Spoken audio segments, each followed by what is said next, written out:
super cool video. I love these. Let's jump into the first one. Battle of two teams with momentums pulls apart. Liv Sandbox are on a streak, whereas DRX are not. Couldn't be more true. Liv Sandbox recently looking way better, and also look the teams that they win against. KT, T1. Some of the teams that have made it to playoffs looking a lot better than DRX has, and for DRX, none of those wins really coming through. Prospect mid laners on the rise. Definitely both of these teams do have some young talents. Closer, really after getting out from behind the shadow of Faker, has truly taken off here in summer especially. Spring not so much, but you know, he's definitely here now. He has been insane in this mid lane. Yeah, this is definitely the highlight play of his split. The Akali always was a champion that he used to be good on, but we never really saw that outside of like very individual moments. However, he has been benefiting from the amount of pressure generated by the rest of his team. And for Zeka, first half of the split, one of the best mid laners that we had. And as the split progressed, he was still, I think, together with Deft, the most consistent player on DRX. But by the end of it, wasn't quite enough to string those wins together anymore. Yeah.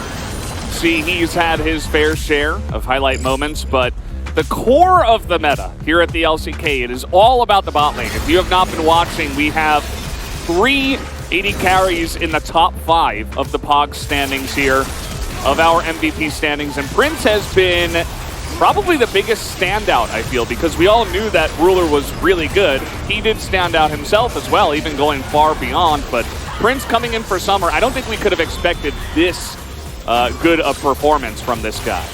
We did not, and a playoff spot for Sandbox when Prince came back in was on the cards. You know, this team very clearly struggled with Envy in the spring split, and him being strong by itself, not surprising, but to this extent, definitely unexpected. And for Deft, I truly think that Deft, had there been a couple of differences in drafts, had his top side been a little more consistent, we will be looking at a completely different DRX. In the first couple of weeks of the split, Deft was looking like he was ahead of Amy, he was ahead of Prince, he was playing incredibly well, and it was the rest of the team that couldn't really keep up.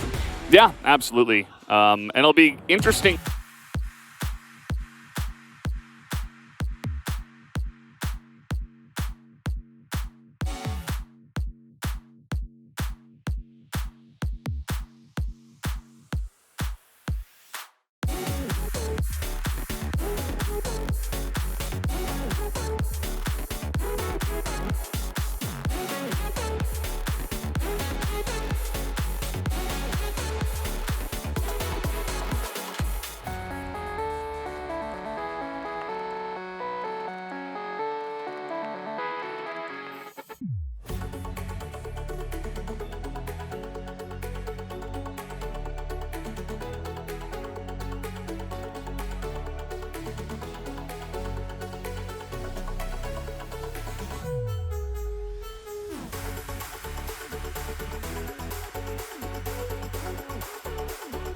But you do have a ton of time with the Drakes having extra health here. Yeah, Goshik taking a big chunk, but he's got a little bit of sustain himself as over the wall, will go Zeka, forces that Spirit Rush as the Dove ultimate is huge! It's gonna force flashes already as Closer will go down! That's the first blood, and Kingen is in the pit, but there's so many low health bars now. Barrel's just going to get zoned here by the Ornn, and Kingen will eventually go down. That will be a big fight win early on for Liv Sandbox. And even with the Aatrox skirmishing power, not quite enough. A couple of key ultimates still missing here. Pioshik doesn't have his Keeper's Verdict, can't actually split the fight the way we've seen so many poppies do. No calling, no wave available for Deft and Barrel either. And this is a worst case scenario. The only good thing you could say about that is that the money went to Dove. That's still not great, right? Overall, very favorable trades and kills, and DRX playing comp like this on the back foot feels very, very bad. Oh, Dove. The Ornn is just perfect. It's just insane. It splits the entire fight. And this is an issue that we have seen, because as good as I think the fight here is, and overall, I love the call from Sandbox to go for that. I think DRX also running into an issue that we have seen other teams, including Sandbox, fall for, which is early Drakes really hurt. right? Like, the amount of damage that has been done to this bot side already is substantial, and in the early levels, like, difference between being level 4 or the assassin and level 5 is colossal. Yeah. No, it is Matt who can poke, but also push incredibly strong and fast. It is rough to play against that. As Closer is going to be in a rough spot here. He is just getting present steadfastly, and down he will go. Zeka will pick up that kill. It held in here. The Keeper's Verdict is going to come out, and that is going to be the Sivir gone, but not gone far enough, as actually will be the Infernal Drake being taken out here by the side of DRX. Barrel is going to be isolated and sent off to the Wolves, as in goes Closer as well, looking for a little bit more, but everybody else looks like they should be able to get out. Croco will have a pillar here in just a moment. As, he's just able to get over that one as well. But the charm comes in, and that will be a kill eventually, right? Yep, Croco going to take that one down, as the bottom lane is also being pushed by Prince. And while initially DRX picking up that such an incredibly strong spot here, as do see that due to the culling from Deft, Prince is not able to actually spell shield, so nice setup there. Good balance grab from Dove, but then the segmentation here. Even though I think DRX, you remember up right there is no Sivir, so like Liv Sandbox going that far forward, if the rest of the team actually covers for Barrel, maybe you can get something done, but they don't feel like they're confident enough to take that fight, and as a result, it's out to Liv Sandbox's comp. It's just so absurdly strong in 5v5.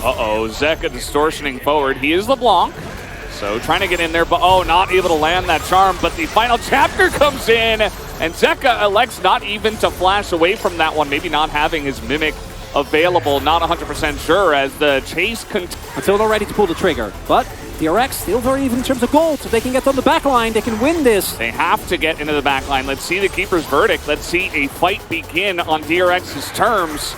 If they want to try to get in here, Croco getting very aggressive. The Subjugate going to be used, as the Ornhorn now will be blown just to zone everybody away, and Pilchik is just going to go down. Keeper's Verdict not available. And that will be the end of him. Another kill here into the pockets of the Sivir, as Kian goes back in just to go back out. And that's another Drake in trade here for the side of Liv Sandbox, as they're looking for more. Dove trying to flash forward, not going to get much. But still a massive win here on the board now for Liv Sandbox. And it's the way that they spread out these team fights. The turret should be in a better spot. You see that DRX, though, are trying to push very strongly into this mid lane with Pioshik on the setup, with the teleport coming in. This will be a very proactive fight from the side of DRX. They're trying to burst down Prince, and they do, but the Ornhorn catches that back line.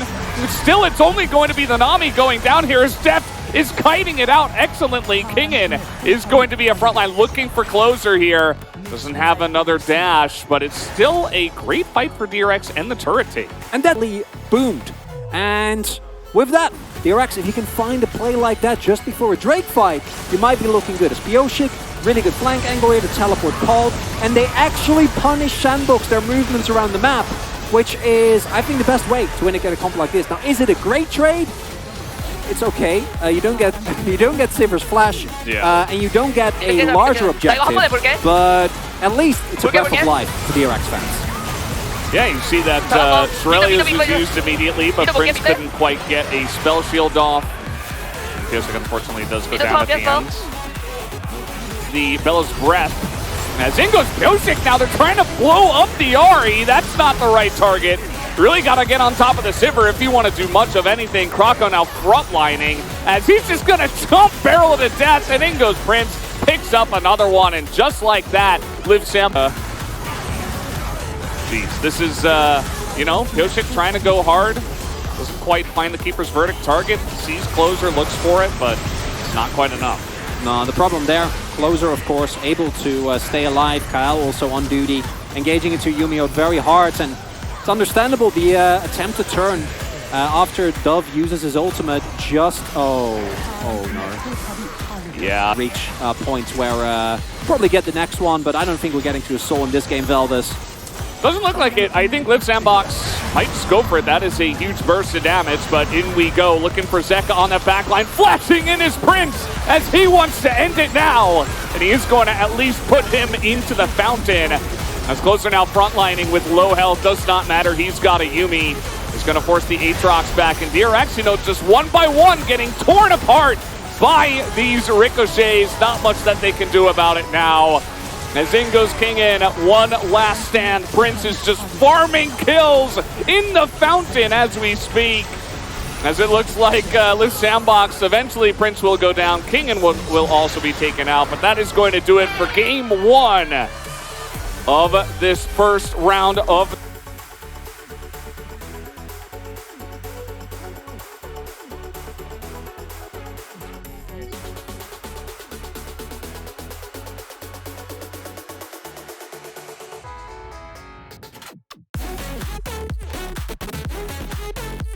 하든가. 야, 오케이. 야, 르브란. 오케이. 한 멀었다. 야, 아트 빨았어. 아리 필이 다 해봐. 야, 아트 매우. 타워. 할게 일단은. 만년설이. 야, 뽀삐. 야, 타워. 야, 트랙 켜줄게 이거. 오케이. 티켓 할게 이거. 나 이플 할게 이거 봐줘. 아, 몸만. 빼봐. 주현아 살짝 먹어. 야, 공룡 빨았어. 힐 2초. 1초. 나비. 야, 끝내야 돼. 아, 끝났어. 그래?